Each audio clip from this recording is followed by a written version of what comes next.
नमस्ते बच्चों। आज इतिहास में नया पाठ शुरू करते हैं। इसका नाम है शिवाजी महाराज के पूर्व का महाराष्ट्र। आपको याद ही होगा, इससे पहले हम इससे मिलते जुलते नाम का पाठ शिवाजी महाराज से पूर्व का भारत पढ़ चुके हैं। इसमें बताया है कि कैसे बहुमनी राज्यों के टुकड़ों पर 4 हिस्से हो गए। इसमें से आदिल शाही और निजाम शाही का महाराष्ट्र के ज़्यादातर दक्षिण हिस्सों में राज्य कर रहे थे। बाकी महाराष्ट्र के उत्तर में दिल्ली, बंगाल और अफगानिस्तान तक मुगलों की सत्ता थी। महाराष्ट्र के समुद्री तट पर विदेशों से आए लोगों ने सत्ता बसा ली थी।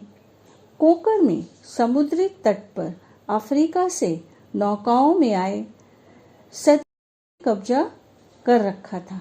वहीं गोवा और मुंबई से लगे वसई में पुर्तगालियों की सत्ता थी।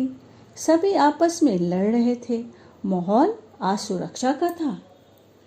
शिवाजी के आगमन से पहले गांवों से लेकर परगना यानी तहसीलों का प्रशासन चलाने की अपनी मशीनरी थी। आपने महाराष्ट्र में पाटिल, कुलकर्णी, शेठे, महाजन, देशमुख, देशपांडे ये सरनेम यानी उपनाम सुने होंगे। क्या आप जानते हैं कि ये वास्तव में पद थे जो किसी जमाने में उनके पूर्वजों को मिले होंगे। जैसे हर छोटे गांव की मुखिया पाटिल हुआ करता था। उसकी सहायता के लिए हिसाब किताब रखने के लिए कुलकर्णी हुआ करते थे। बड़े शहर या कस्बे में पाटिल की जगह प्रशासन उससे बड़ा पद वाला शेठे संभालता था। राजस्व वसूली में उसकी सहायता करने वालों को महाजन कहा करते थे। एक बड़ा इलाका जिसमें कई गांव और कस्बे होते थे उसे परगना कहते थे। परगना एक आकार का नहीं होता था।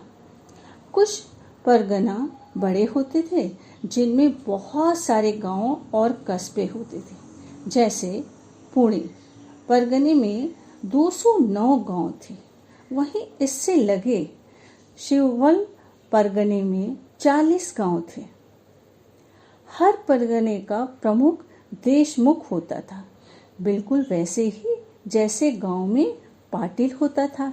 लेकिन उसके परगने में जितने गांवों के पाटिल होते थे वह इस देशमुख के अधीन होते थे। देशमुख वतनदार कहलाते थे।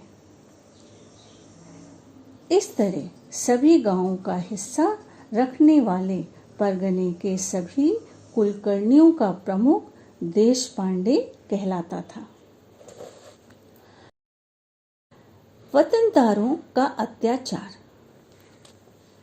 वतनदार प्रजा और सरकार के बीच सेतुओं का काम करते थे।